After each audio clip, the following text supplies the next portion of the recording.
me ask you on this question of agri-commodity volatility continues to impact FMCG and is going to be difficult further. How can procurement teams build resilient sourcing ecosystem while managing cost fluctuation and supply uncertainty?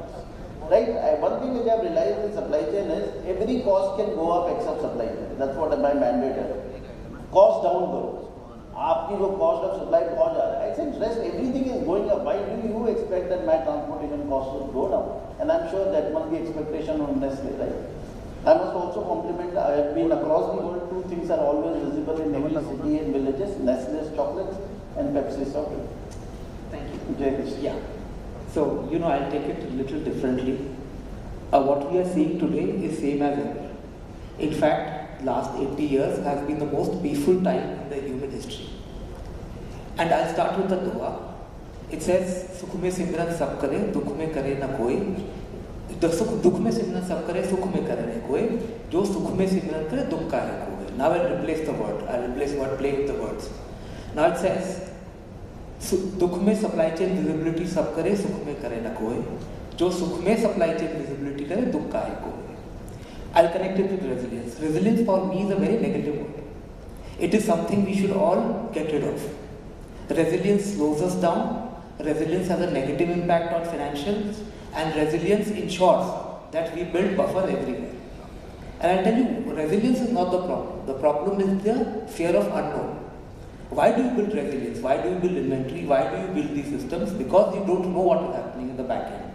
The problem that we need to solve, and thankfully we have been able to solve, that you have to know what is your tier 1, what is your tier 2, what is your tier 3, and what is the interconnectedness of the same. Example, when the present geopolitical issue erupted, it took us 45 minutes to sit and decide what we have to do. Since then, we have not had one crisis meeting. See, crisis meeting by design is a very acceptable word for corporate, because many of our jobs exist if we create crisis and keep saying that we are managing crisis. Because if crises don't exist, many of us don't exist. So the job is not to create crisis and run after it. That's for news readers to newsrooms to ensure that people are engaged in the evening. Our job is to ensure things are same as ever, things are calm as ever. Believe me, things are as calm as ever, food systems are resilient. To also a question of fertilizer, people, and it's interesting because that's how news works.